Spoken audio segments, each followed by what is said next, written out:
Hello there guys! For today's vlog, ipapakita ko naman po sa inyo itong dalawang grafted bougainvillea dito sa likuran ko. Ayan.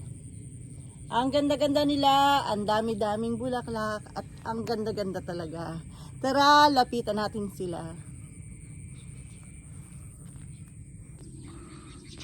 Ito talaga yung every time na magagawi ako sa lugar kung saan nandoon yung dalawang grafted na to na tricolor green leaf, ay talaga naman napapahinto ako at napapapicture kasi tingnan nyo naman ang itsura nila.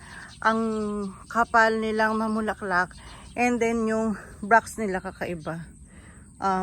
Parang two-tone, nagsama yung white and then yung violet sa isang bulaklak. Ayan. Yan. Ang ganda pag na-focus. Oh. Ang variety po na ito ay tricolor. Tricolor. Meron po nitong variegated. Pero ito, green leaf lang po ito. Pero as per my observation, mas magandang mamulaklak, mas masipag mamulaklak itong green leaf compare doon sa variegated version niya. Ayan. Ang ganda-ganda talaga.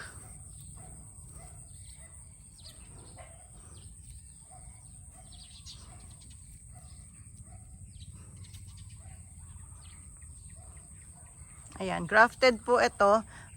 Almost kasing taas ko. Ganyan siya. Ganyan yung itaas niya. Ganda-ganda talaga niya. Ayan. Meron siyang ito yung pinaka-bracts niya. And then ito daw yung flower. Doon sa flower niya, wala pa akong nakitang nagkaroon ng white na ganyan. Yung tatlo na yan, sabay-sabay. Ayan, puro. Ay, ito. Nag-i-start na. Ayan. Tatlo sila bubuka. Ayan, tatlo. Karaniwan po kasi isa lang yung nakabuka. Ayan. Etong gawin na to, dalawa lang yung nakabuka. Ayan, isa lang. Madalang yung tatlong sabay-sabay nakabuka. Ayan, ganyan po yung sanga niya. Mabilis pong humaba. Kailangan na alagaan mo siya ng trim para hindi magkahiwa-hiwala yung kanyang mga bulaklak. Pero, okay lang humaba siya kasi napupuno po ng bulaklak yung mga nodes niya.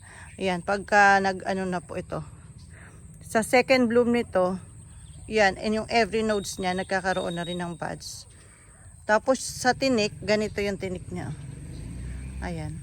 Ayan yung tinik niya. Medyo maliit lang, pero matalim siya. Yan, mas maganda siguro na ito. Almost ganito lang talaga. Nasa eye level lang yung taas niya para kitang-kita. Ito may maliit na version. Ito yung maliit na version niya. Ayan. Basta humaba yung sanga niya, may mga bulaklak na agad. At ang maganda dito, parang wala siyang season. Kasi meron tayo nito sa kawa na malaki, na ganitong variety rin. Kalilipas lang ng bulaklak. So last month lang siya. Tapos eto naman, ngayong month na to. So hindi siya namimili. Hindi katulad ng mga citra na may season lang talaga kung kailan magre-release ng flower. Pero ito, parang laging meron Kaya lang po, syempre, iba pa rin pag summer. Iba pa rin dahil puno talaga sila ng bulaklak kapag summer. Lahat ng mga sanga nila, wala kang makikitang dahon dyan.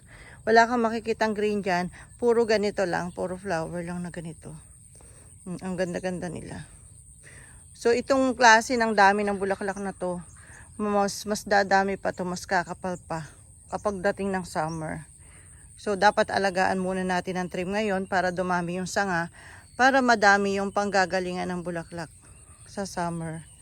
Minsan po ganito lang siya, yung plain na purple, pero minsan nagkakaroon siya ng touch of white, pero dito sa part na to, mas marami yung white niya kaysa sa purple. Oh, ang ganda. Grabe, para silang mga butterfly. Ganda So yung pattern ng yung pagiging two-tone niya ng bracts niya, hindi pare-pareho. merong plain na purple, merong konti lang yung white, merong madaming white, pero wala po ako nakita na plain na white. Maliban dito, ayan, medyo malaki talaga yung pagiging white niya, konti lang talaga yung purple, pero walang plain na white. Ito konti lang yung purple halos puro white Ang ganda, di ba? Nakakaloka ang ganda niya. Nakakaloka talagang everyday kung pinupuntahan to.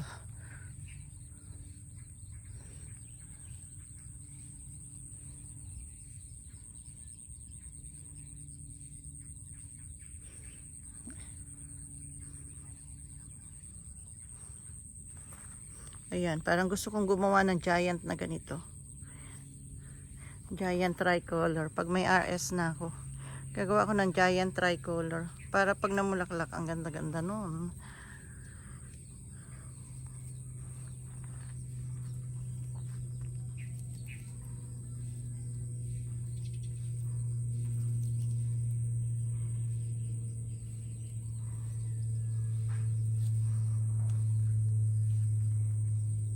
Ang ganda, diba?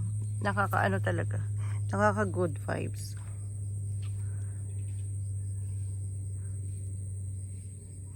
Dapat magkalat tayo ng ganito sa garden natin. Yung mga rooted namin na ganito, naubos na. Na-sold out na lahat. Parang wala pa kami ulit na popropa dahil nangihinayang akong ikat yung mga sanga niya kasi maraming bulaklak. So hindi pa kami ulit nakakapag-propa ng ganitong tricolor.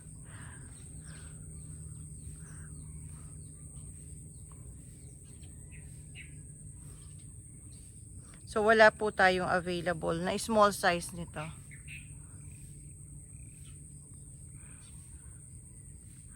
Sa sa ngayon, merong isang nakahang dito.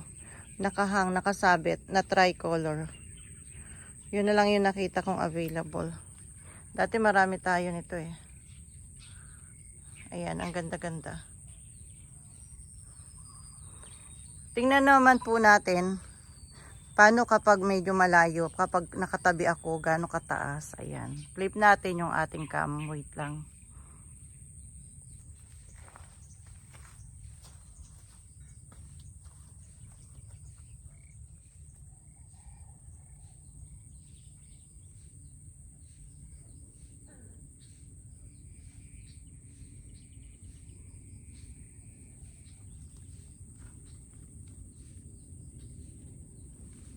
Ayan, ganyan naman po ang itsura nila kapag nakatabi ako.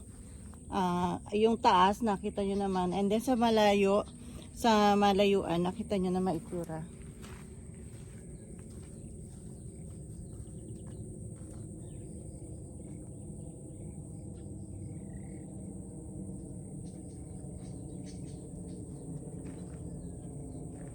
O ganda, diba? Ang daming bulaklak. Okay, nakita na natin kung gaano kaganda ang ating grafted tricolor green leaf. Ayan. Sobrang ganda nila, para silang mga butterfly sa iyong mga mata, sa iyong paningin. Ayan. Isa siya sa mga magandang kolektahin na variety ng bougainvillea, lalo na po sa grafted. So, that's all for today's vlog. Naka-uniform na ako, papasok na ako. Naisipan ko lang mag-vlog. Thanks for watching po. Bye! See you on our next vlog.